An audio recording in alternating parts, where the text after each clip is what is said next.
Give us some beans. Open the mouth. Guys, what's going on down here?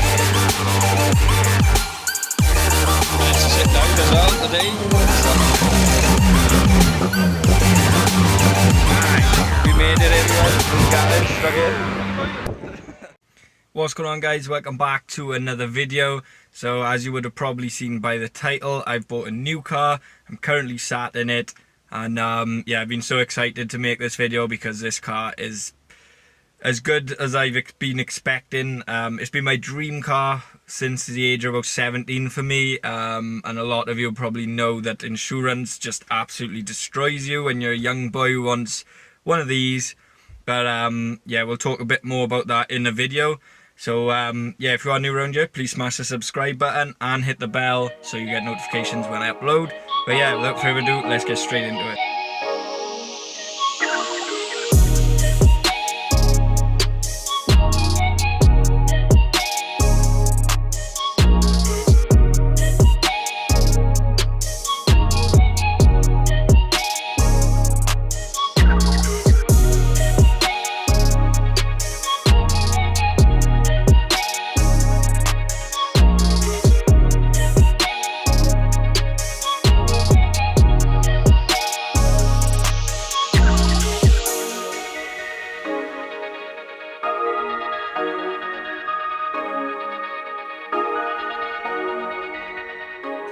So yes, it's official. I am the owner of a BMW M135i, and it still hasn't kicked in, to be honest. It's been my dream car for honestly so long.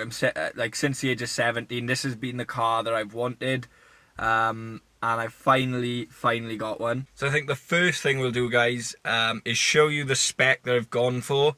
It is a very rainy day here in Wales as usual, so no surprise there. But yeah, I'll take you around the specs that we've got, and then we'll go from there. So first thing was a major for me, this steering wheel. A lot of you will know that you can get this with the outdated interior, especially the steering wheel. It's like a more of a fat airbag, and it looks so dated, honestly. This was a must for me, so very happy to have that. You'll notice I got paddles there. That's because we have got the ZF8 gearbox automatic. I've never had an automatic car before, and to be honest, I don't think I would ever go back to a manual after owning this for like a week. It's honestly effortless, and you know, with how quick the power is there when you need it, you just can't complain. Red leather interior was another must for me. Ignore the Tesco's bag there. But yeah, red leather always just seemed very premium to me. I've always loved it, and yeah, this was the only car that I could find that had every single thing that I wanted. We've got the brushed aluminium finish there. That's really nice. Absolutely love that. Makes it feel so premium. We went also for the sunroof, which I just couldn't find many with a sunroof. So when I found that, I was absolutely over the moon. The iDrive is actually slightly outdated. So a lot of you will notice it's got like the small screen. The upgraded one, I believe it's called the Pro Nav, comes with the much larger screen. So that's the only thing really that this car hasn't got that I did want. As you can see there, I bought the car. It's currently on 21,114 miles. It got delivered on 20,700, so I've put a few on there already. But obviously you got new car fever. Hoping to not really put that much mileage on this car. Obviously I spent a little bit more than I would have imagined to get a low mileage one, but I thought, if I can get a low mileage one, I've got a new job which I walk to work. I walk around the corner. I work in a motor factors, and the journey is literally 5-minute walk, so I should be able to keep the mileage down, and that's obviously good for these cars. And I really think like these cars will go up in value. They're such a hyped hot hatch. Obviously the last of the rear wheel drive that BMW has sort of produced in terms of hot hatch, because the M135i now is X-Drive. Also, they're down on power compared to these, and also the M140i. So overall, I just think these are the car to go for, and in the future, they're all going to be going electric anyway. So I don't think it's a bad buy if you get one of these now. I think in terms of value for money, you can't really ask for much more. You look at like RS3s, even S3s, you look at A45s, you look at Golf Rs. These are probably the cheapest out of the bunch, and you know, so many car journalists have said that these are the most fun. Rear wheel drive, obviously a rare occurrence in the hot hatch world, so to have one rear wheel drive, you know, I just think you can't really go wrong. So yeah, I think what we'll do now, guys, is go for a drive. Obviously try and highlight how good this car sounds, because it sounds absolutely unreal. And yeah, obviously the power, self-explanatory, is around 316 brake with like 450 Newton meters of torque, so it's like faster than anything I've ever had before. But yeah, I'm not sure if you guys can hear that, but it's absolutely unreal. And that's just in comfort as well. So yeah, I think let's just go for a drive and yeah, talk a little bit about the car. So yeah, automatic, absolutely effortless. I've never had an automatic before, but getting used to it really doesn't take long, as you'd expect. It honestly just makes the car feel like it's worth so much more. I know that sounds weird, but yeah, I don't know. Obviously the Polo GTI was a manual. It didn't feel like, I feel like if I had an automatic GTI, it would just feel like it was worth more. It just, I don't know what it is, maybe it's just in my head, but yeah, absolutely unreal. The interior of the BMWs, obviously a lot of people will know how good they are.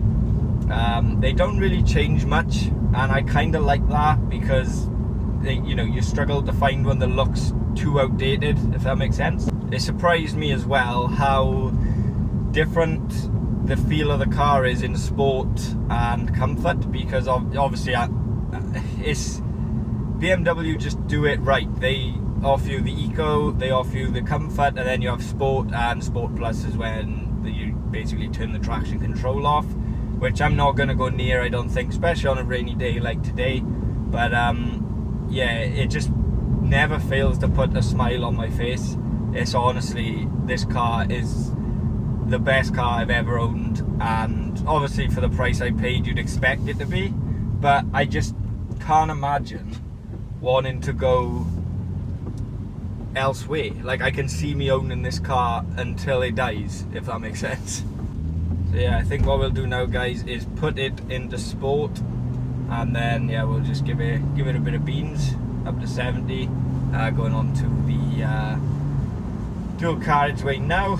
So yeah, it's just, obviously I'm going to be a bit more careful because it's raining, but yeah, this car is absolutely insane in terms of power.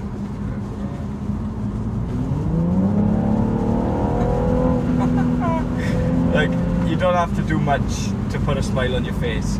That was literally from about 40 to 70, and it's so quick, and the noise that comes from that exhaust is just like exhilarating. Honestly, I've never heard anything like it. I just couldn't be happier with this car.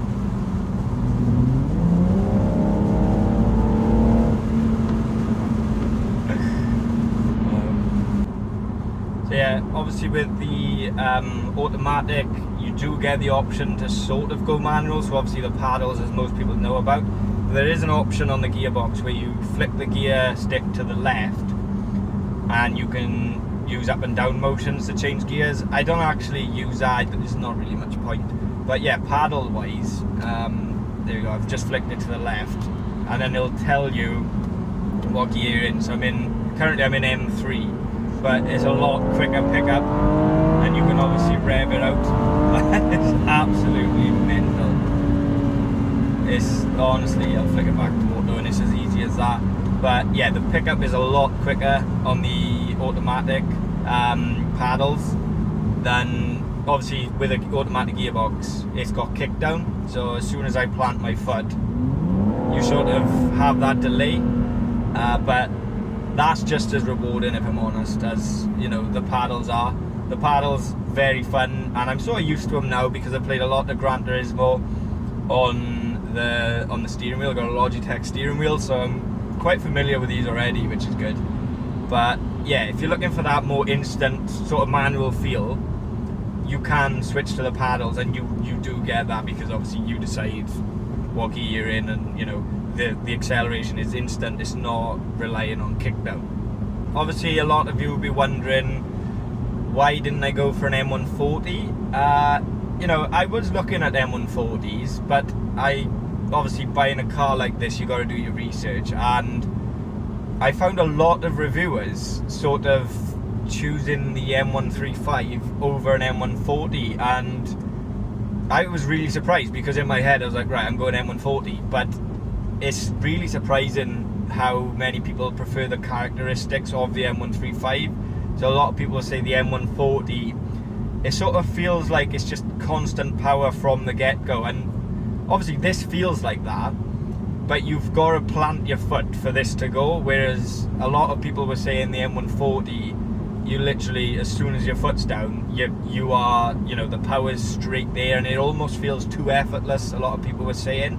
So that's sort of why I went for this, because it's got the feel, it's got a little bit of a feel of like a naturally aspirated, but obviously it's got a twin turbo, so it's, you know, you're getting best of both worlds. And another major point was the exhaust. Now, with regulations and stuff, the M140 I think got a little bit nerfed, and obviously the sound of the car got a lot quieter as the years went on. This, however, is the full package. This is as loud as it can be from factory, at least. And if you look at some comparisons of the M140 compared to the M135 side by side, you will notice how much louder the M135 sounds from factory. Obviously, I know you can you know, decat your car, you can do all sorts of things, you can upgrade to an M Performance exhaust, but then, you know, at the price of that, you're sort of, you know, you could just go for an M135 and you've got the sound that you want from the get-go. I wouldn't personally want this to be any louder, if I'm honest. It's perfect for me. You know, I get looks down the road. If I put her in sport and I, you know, give her a little blip down the road, people look, it's a head turner. This is ideal for me.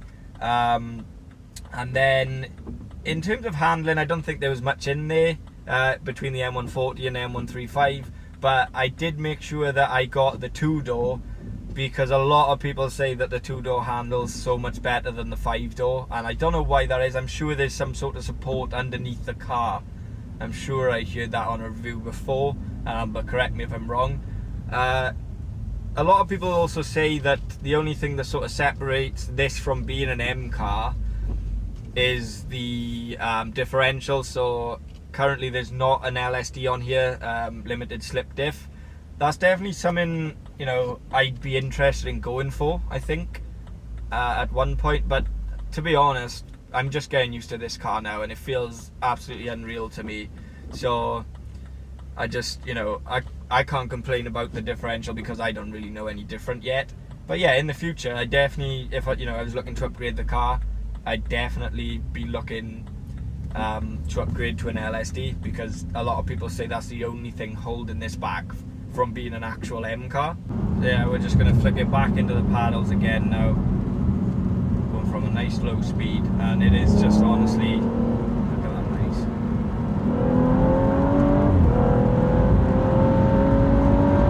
This car is unreal. It's honestly, just flick it back, it's unreal. With how quick it gets to 70, it just blows my mind.